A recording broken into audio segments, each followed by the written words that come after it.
When you give your attention to everything, you give your power to nothing. Your mind is like a camera. It can only capture what it is pointed at. If you keep shifting the lens, you will never develop a clear picture of success. It's about you. And if you look around right now, we're living in the physically weakest era of men in human history. It's completely true. Just take it. I'm not even exaggerating, honestly. The average guy today couldn't do what his grandfather did as a matter of routine. He can't change a tire. He can't carry his wife over a threshold. He can't do a single fucking pull-up. Listen, I like to enjoy myself probably more than anybody.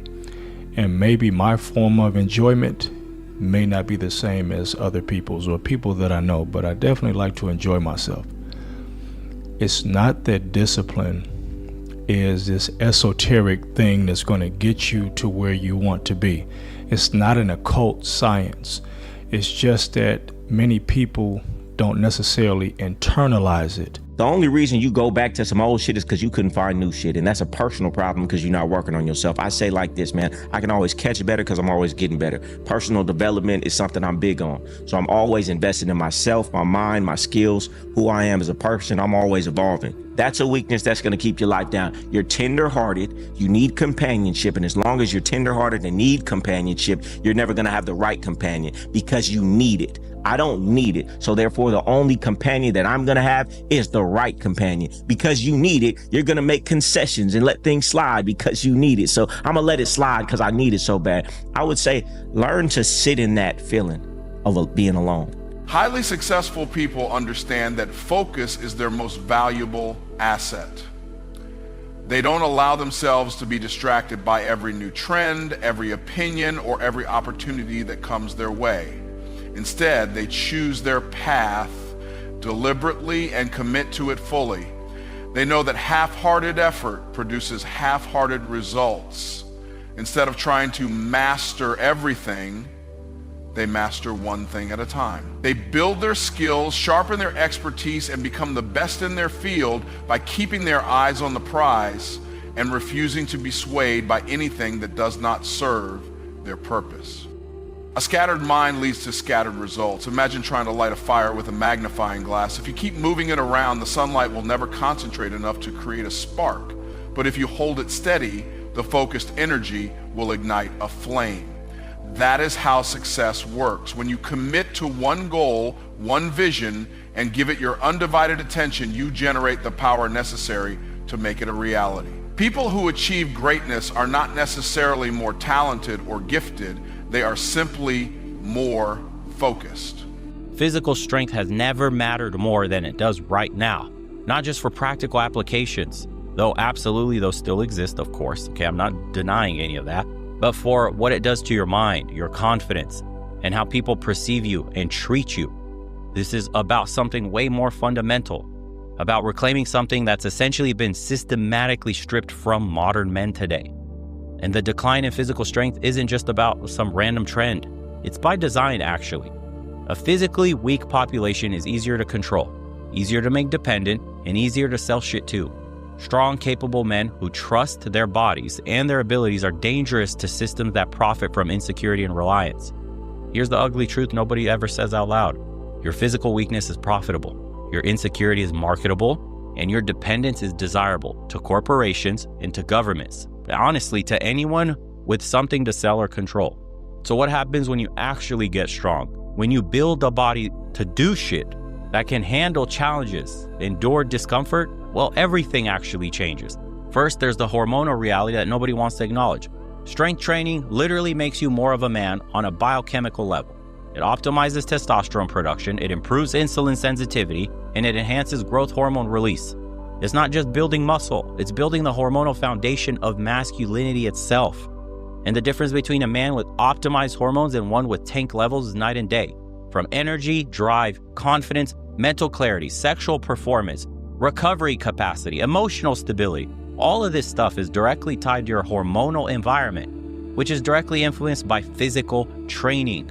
You guys want to know why so many dudes today are depressed, anxious, uncertain, and aimless in life? A big part of it is they're walking around with test levels of their grandfather's retirement home. They're hormonally closer to women than to the men who built civilizations. Jesus, how did we get here? As I've said before, discipline is the highest form of self-love. There's another part to this.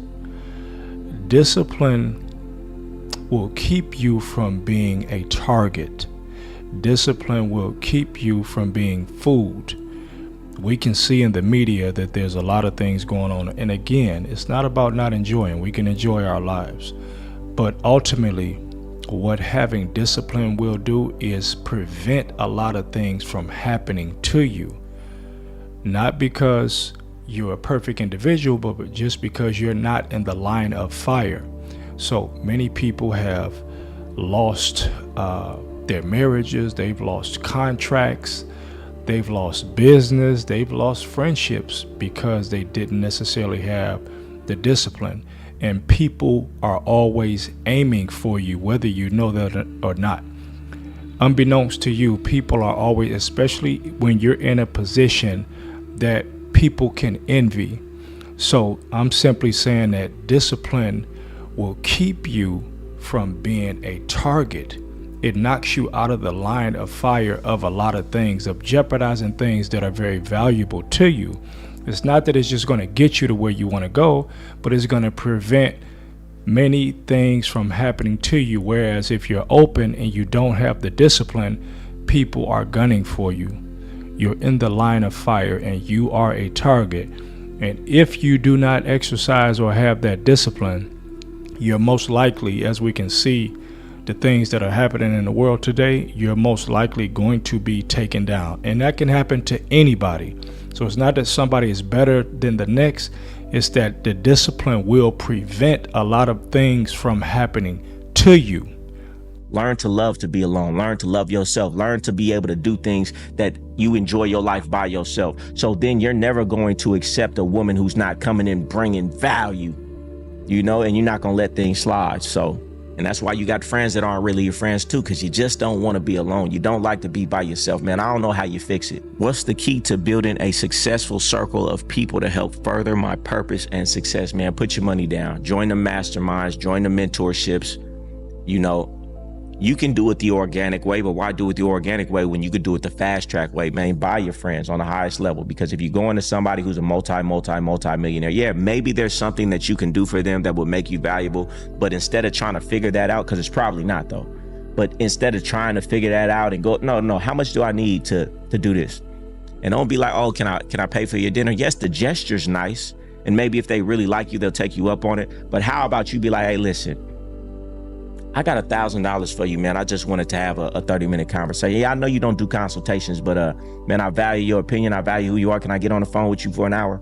You know, somebody on a higher level will take that gesture so high, rather than you trying to say, hey man, I got this thing. Hey man, I can do your ads. Hey man, I can do. No, man, they could pay somebody professional to do that and not have to deal with the drag that you're going to come with, you know, because you did it for free.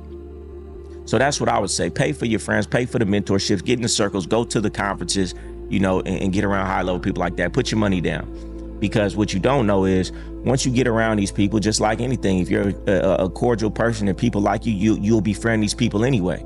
But I wouldn't try to do it the organic way. I would strictly go out, pay the money. Who got the mentorships? Who got this? Hey man, can I give you 1,000, 5,000, 10,000 for your time? You know, things like that.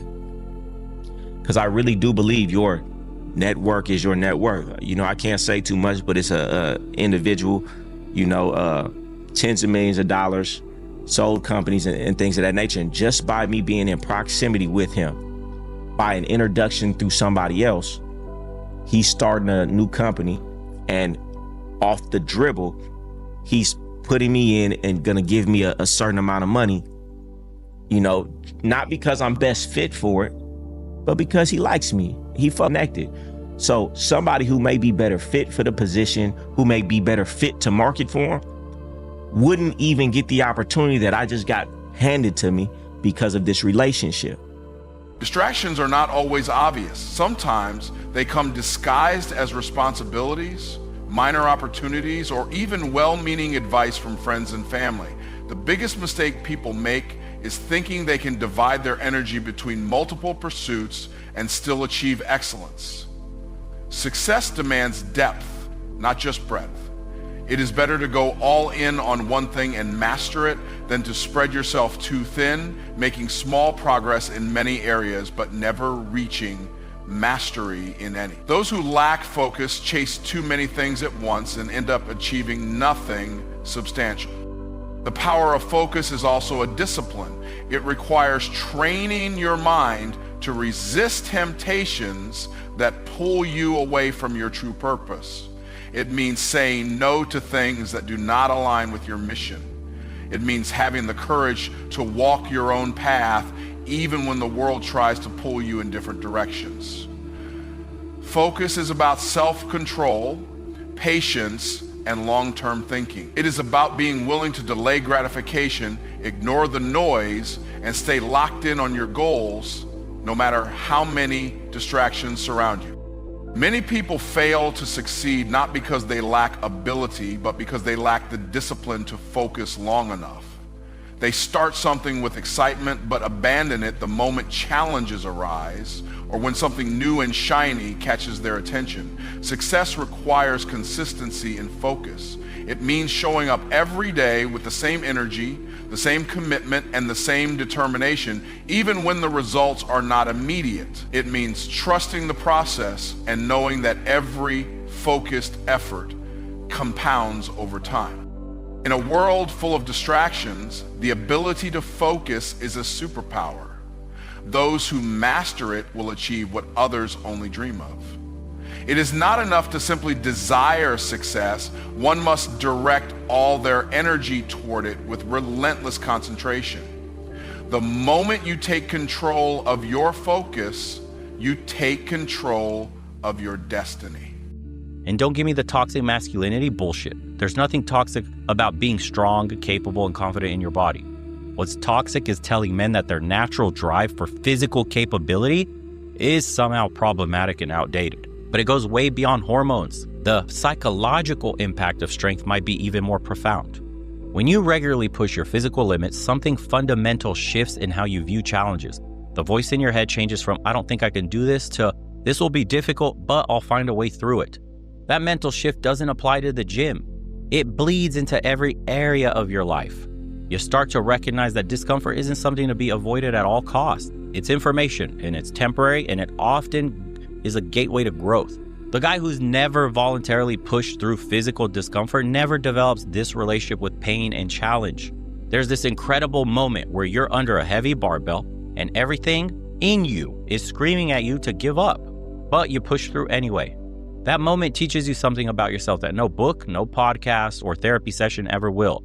It teaches you that you're capable of continuing when your mind is begging you to stop. And this works for any physical pursuit, guys. I'm not just using the gym, I'm using the gym as an easily accessible example for most. Most of us in the Western world here have a gym or two around us. And by the way, what do you think happens when the lesson gets internalized and applied to your career or your relationship or your life goals? You become unrecognizable to your former self. Physical training builds mental calluses, like David Goggins loves to say. Resilience, grit, and it's not in some abstract theoretical way, but through direct, visceral experience. Your body learns that it can be uncomfortable and still function. Your mind learns from initial resistance that it won't determine the final outcome. And the discipline, my God, dude, the discipline alone. In a world designed to destroy your attention span and impulse control, the simple act of showing up consistently to do hard physical work is revolutionary. It builds a capacity for delayed gratification that's becoming as rare as physical strength itself. You think the benefits of that discipline stay contained to your workout schedule? Hell no, man. It infects everything from your sleep habits to your nutrition, your work ethic, your ability to commit and follow through, just with everything in general. The guy who can consistently do what's difficult in the gym can consistently do what's difficult everywhere else. Then there's the confidence, not the fake, puffed up bravado of insecure men, but the quiet, grounded certainty that comes from knowing that what you're capable of. That is the point. So when you know that you need to do something, it's probably best that you do that thing, because you're probably preventing many different things that are happening. when you're doing great things in life, you never know who's gunning for you. See, this is the other part that we don't realize. There's always somebody envious. There's always somebody gunning for you. There'll always be someone that wants what it is that you have. And the truth of the matter is that you don't have to be famous for that. But discipline is what discipline does is it serves as like blinders to a horse, so that the horse is not paying attention to what's on the side of it. On either side, it's not being distracted. That discipline is going to, number one, keep you focused, but number two, keep things from coming into your sight, to your peripheral. And it's going to keep people from attacking you because you're not in a position to be attacked. Think of the times that people have lost their marriage. They probably were in a place that they shouldn't have been over and over, right? They probably have done things that they shouldn't have done. Had they had discipline, they could have avoided that. Think about how many times that people may have gotten in trouble, maybe even gotten themselves in jail for being in the wrong place at the wrong time, incarcerated. The innocent go to jail quite often just by simply being in the wrong place at the wrong time. That is a question of timing, and that can happen to anyone. And it doesn't mean that because sometimes you can have discipline, you can be walking to the store and it's just something can happen. We know that. But life is not necessarily about beating the game, because you can't beat life. You can't. First of all, you shouldn't even really be playing in that way. The goal is to enjoy and get the most out of it, not beat it, because you can't beat life. That's the thing. And people are playing, but ultimately having discipline will keep the pitfalls that other people continuously and constantly undergo away from you. How much better would your life be if you added some discipline? It would keep you out of some things that you know you shouldn't have. There are things that we all know that we shouldn't have done. And that's a part of life too. Let me not say that that's not a part of life, because learning is a part of life. But you should not be making the same mistakes at 25 that you made at 15, at 40 that you made at 25, at 55 that you made at 35. There should be some type of wisdom being gained. There should be some type of discernment. There should be better decision making, because at this point you understand that choice, not chance, determines your destiny. Your choices are going to determine where you are. So making better choices is a big part of understanding life. You know, I'm on a mission. I'm trying to do things for my life, for my family, for my son. Just in general, I have such big goals, dreams, and aspirations. It don't matter how much money you got, your life is going to be miserable, and you're going to be overcompensating with your money, and you're going to get licked for your money. I know a lot of dudes with a whole lot of money, man. I wouldn't trade places with them. Why? Because they ain't got this part right. They don't understand their value. They only started getting women once they got some money. So because they didn't handle that part first, learn how to have value, learn how to stand on some shit, learn these things that I'm teaching. When they got the money, it was all downhill, and it's worse off, and they'll probably never recover because the money is what they leaning on. So it's better to get this part right before you get some money. Now, I ain't saying don't get your money, but you need this part though. I wouldn't want to have both. I mean, I wouldn't want to have one without the other, because the quality of life is not going to be the same. These high level individuals I've gotten coached by, I've gotten their blueprints, I've seen their lifestyles, and what I tell people all the time is you don't know how to be successful because you don't know anybody really successful. Everybody you know you think is successful is not really successful, or they're not successful on that level. You just think it is because you don't know what success actually looks like. But when you get around a super successful 8+ figure individuals, selling companies for hundreds of millions of dollars, you get around them, you realize they're nothing like everybody else. They're doing something completely different than everybody else. And everything you were told, almost everything you were told, the cliche things are wrong. So that's why it's so hard for you. You don't know actually what these people are doing every day, because you don't know any. How would you? You don't live by super multi-millionaire. Okay, you know somebody who got a couple $1 million, maybe. That's no money. Have you ever been around a 100 billionaire? You know how they move? Completely different than how you move. Completely different than that dude who got maybe a $2 million house move. It's completely different, and you don't know how they move. That's what I got to say about that. Get out your feelings is what I say. I ain't saying it's easy. But I'm saying that's the only way you're gonna think logically. Distractions are the silent killers of potential. They do not announce their presence loudly or appear as obvious threats. Instead, they creep in subtly, disguising themselves as entertainment, social engagement, or even minor responsibilities that seem urgent but add little value to long-term success. The tragedy is that most people never realize how much of their potential has been stolen by distractions until it is too late. They look back on their lives and wonder where their time went, why they never achieved what they were capable of, and why success remained out of reach despite their efforts.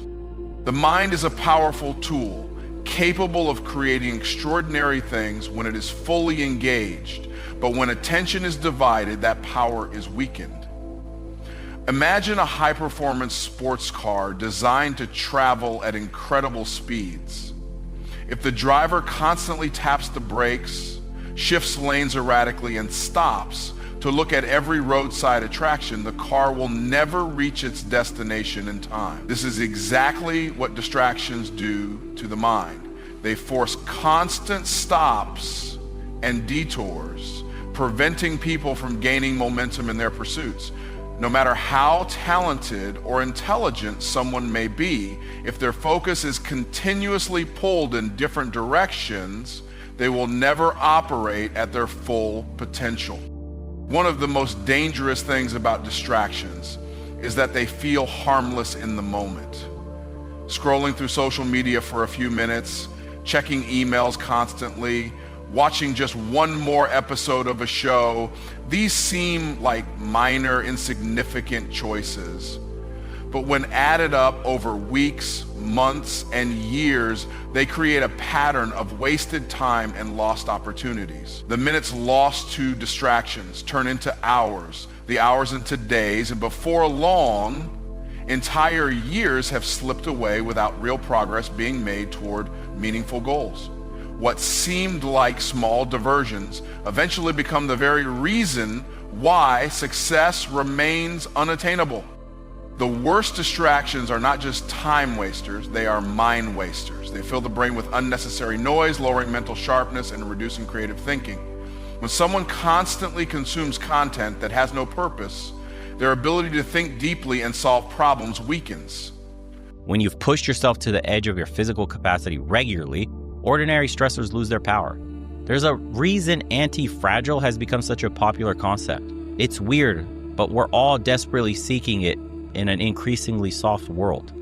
This confidence isn't internal either. Humans are animals, highly evolved ones, sure, but animals nonetheless. We have instincts, unconscious responses that no amount of social conditioning can fully eliminate. These are biological realities we live with every day. And the way you respond to physically capable man isn't just a cultural thing, it's biological. Studies consistently show that strength and physical presence influence how people perceive leadership, ability, competence, and even moral character. Is that fair? Okay, maybe not. Is it reality? Like, absolutely, we feel it in any room we walk to. Because imagine that. You walk into a room with a physical presence that comes from genuine strength, and people respond differently to you. Not because you're intimidating them, but because your body is communicating something fundamental about your character. That you're someone who can handle challenges, who's put in consistent effort, who's developed capability. That's the evolutionary psychology. For 99% of human history, physical capability wasn't optional. It wasn't even a hobby. It was actual survival, protection, provision. Our brains are still wired to recognize and respect it, even in our sanitized modern environment. But what about the practical applications? Surely in our automated, convenience-oriented world, being physically strong doesn't actually matter for daily function, right? Right? We've moved past all that with all this machinery. Tell that to the guy who threw his back out lifting a suitcase, or the one who couldn't help when a shelving unit fell toward his child, or the one who was useless in an emergency situation that required carrying or moving something heavy. The uncomfortable truth is this: physical challenges haven't disappeared from modern life. They've just become infrequent enough that we're completely unprepared when they arrive. How many men do you know who've injured themselves doing some trivial physical task that should have been within the capability of a functional human? It's become so common that it's a comedy trope now. The dad who throws his back out playing with the kids, the husband who pulls a muscle carrying groceries. We laugh, but it's actually tragic as fuck. These aren't specialized athletic tasks, guys. They're basic human functions that we become too weak to perform without the risk of injury. That is sad. There's also the sneaky thing that nobody talks about openly. The increasing likelihood of situations where physical capability really fucking matters. I'm being dead serious on this one. Society feels increasingly unstable. There is no doubt about it. More extreme weather events, more social unrest, more economic uncertainty, more awareness that the systems we rely on are perhaps more fragile than we ever thought possible. I'm not saying you need to become some apocalypse prepper paranoid type, but having the physical capability to handle yourself and protect others in unexpected situations isn't crazy. It's actually prudent. Could you carry a loved one out of danger if needed? Could you move debris after a storm? Could you defend yourself or others if no immediate help was available? These aren't theoretical questions, man. For millions of people who faced natural disasters, social unrest, or random violence, that's a reality. The gap between those who can physically handle emergency situations and those who cannot is literal life and death. And that happens sometimes when you have discipline. You're not even put in a position where you even have to make a choice, because you can see things from afar, or you're so focused on what it is that you have to do that you avoid a lot of stuff. And this is what we're simply saying. Not that you're perfect, not that this is some esoteric secret or occult secret, because it's not, even though people say, wow, that person is disciplined. But usually being disciplined comes down to abstaining from something, the stopping of doing something, which people have an issue with, doing things that they probably shouldn't do, that's probably not good for them, but we do them anyway. And that's human nature. Quite often you see children doing that until they get badly burned by a stove, then they know to take their hand off the stove. But sometimes you may only get one chance.